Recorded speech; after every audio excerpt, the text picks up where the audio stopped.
Di? Ala, ay. Ala, mainit-init pa siya. Parang hindi ko pa siya kakainin. Ala, ay. Eh, kailangan palamigin muna. Gagawa naman tayo ng cassava cake. Mayroon ako dito grated cassava. Nabili ko siya Shan Store. Ayan, grated na siya. Frozen siya.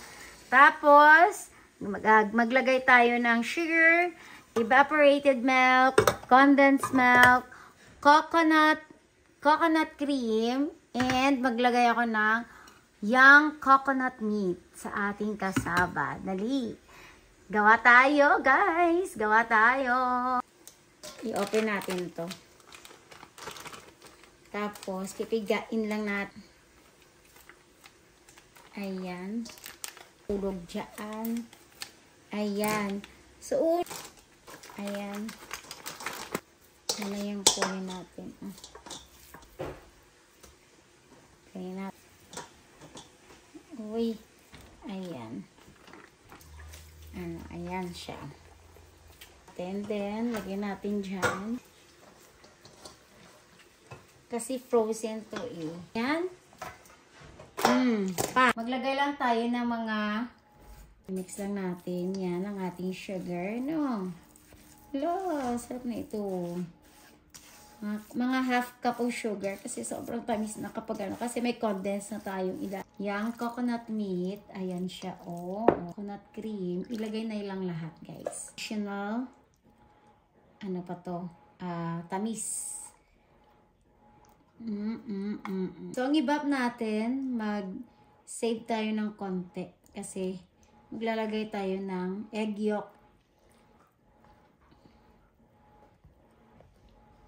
Pwede kayong gumamit ng white sugar. Pwede din kayong gumamit ng brown sugar. Pero ako is ginamit ko yung white sugar. So, i-mix lang natin siya bang matunaw yung sugar at saka yung ma-mix yung condensed milk natin, yung coconut cream natin, at saka evaporated milk natin. And then, napakadali lang ito gawin. No, ayan. Kasi nakakamiss. Transfer lang natin diyan. Ala. So, lagyan natin sa ating oven. Minutes to 60 minutes. Ready na yan. Ayan, excited. Tara! So, ayan, tingnan na natin. Malapit na siya maluto. Ito na yung cassava cake natin. So, eto, naglagay na ako dito ng isang egg yolk. At saka yung natira nating condensed taas. Ayan. Parang ano lang natin. Kumbaga, meron siyang custard sa taas. Na parang flan style. Ayan. Tapos, ibalik natin siya sa oven. Ayan, o. Diba? Oven. So, ayan siya. Hintayin natin siya mga 20 minutes. Pwede na yan. I like the blueberry. I wanna try that kiwi na next time. Hindi, gusto kong pila ka, ano? Siguro, ipuso mo na yung baba mo, pwede. Siguro. Siguro. Ang baba mo, ipuso mo. Siguro, hindi kaya sa baba ko na maghipas. O, sige na, ipuso pala. Maano na ako, ma-start na ako video. 4-5 seconds only. Here go, guys. Ito na ang ating cassava cake. Tingnan natin kung ano na kalabasan nito. Kailangan ko ng skewer or yung tawag doon, barbecue stick. Siguro makuaguro ang bata ay. At saan ako sa mga kendo na yun. Ang barbecue stick. Siguro, here you go, ma'am. Say, oh. Salamat. So, ilang taon tayo? Tingnan natin. Lutong-luto na siya kasi wala siyang may nasama. Kapag wala nang dumikit. Kapag ganyan. So, ayan. Ay, sorry. Chine-check yan. Yun.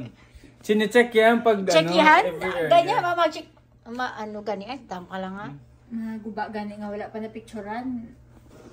Di? Ala, ay. Hala, mainit-init pa siya. Parang hindi ko pa siya kakainin. Alo, kailangan palamigin muna. Ala, eto na ang ating kasaba cake. Ayan, hindi ko na kailangan maghintay kasi dapat ipalamigin pero mainit pa.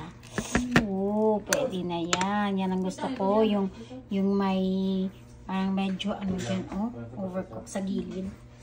Ayan. Ala, ay. Grabe, sarap naman to, guys. Yung kasaba cake. Kain tayo. May ano yan? May ang coconut yan. Yan, may ang coconut yan, guys. Here you go, guys. Kainan na. And again, thanks for watching. Hopefully you like the way I made my cassava cake. Bye!